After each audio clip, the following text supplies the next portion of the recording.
Well, here we go, guys, talking another episode of Westworld. This is past the middle point, leading up and building into the back half of this show. My name is Zach. I'm one of the few people still covering this and enjoying this show, and I'm sure if you're watching this, you're one of the few people still out there watching Westworld as well. So make sure, again, hit that like and subscribe button, because every week we're going to be talking about these new episodes every Sunday as well. Well, leave your guys' thoughts down below. So overall, with this review and overall, just in general, this episode, we're going to talk full spoilers. This was a nice little episode leading out of the bomb drop that happened last week with Caleb and Maeve. And this is an episode that continues to further out the mystery while as well as dissecting exactly what is going on.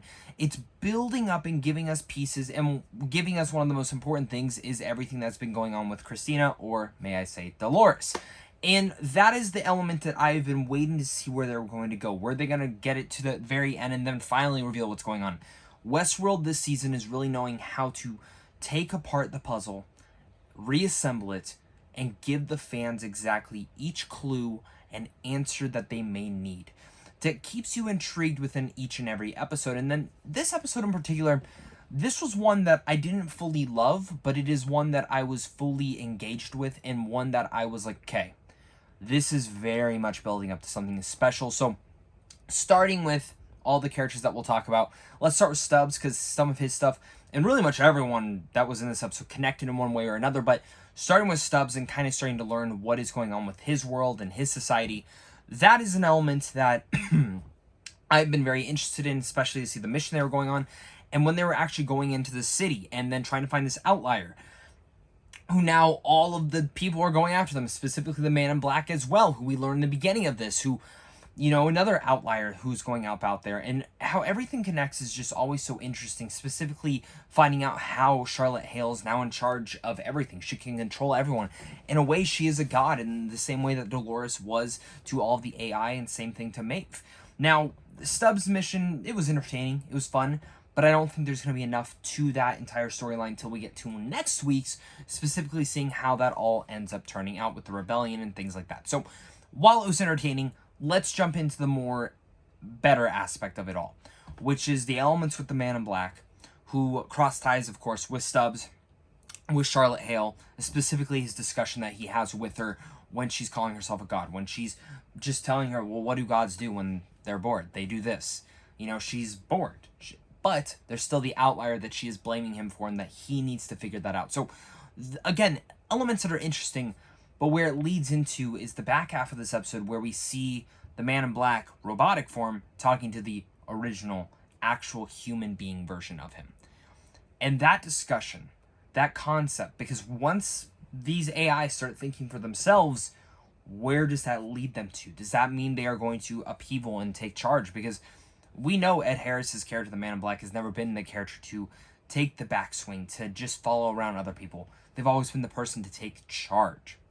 So this is going to be a character that I'm going to be intrigued to see where they end up taking the AI version as well as the human version, seeing how that all intersects to maybe possibly take down Charlotte Hale, who, now speaking about, is Tessa Thompson. I mean, if she doesn't get an Emmy nomination, I don't know what is up with the Emmys, because her performance this season has probably been the best and most scary thing. She is so damn good as a villain. And again, that whole God discussion that I mentioned with the Man in Black was phenomenal, in the way just seeing how she interacts with everyone and controlling them all. But specifically when it ties into Christina and Dolores' story, she is controlling that aspect. So how does that work? And that is where it's all leading into the big bomb drop of this episode. Dolores is technically back. You know, she's starting to kind of figure out her way, touch on the story aspect.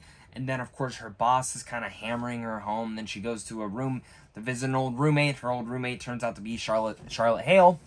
And all that stuff, just, there's something going amok. Charlotte's starting to understand that there's something going on with Christina or Dolores. And then, of course, Teddy opens her mind up to the entire world, going, look at everything that's been going on. Look what you can do. And those are the aspects that are starting to piece together, which are getting very, very exciting.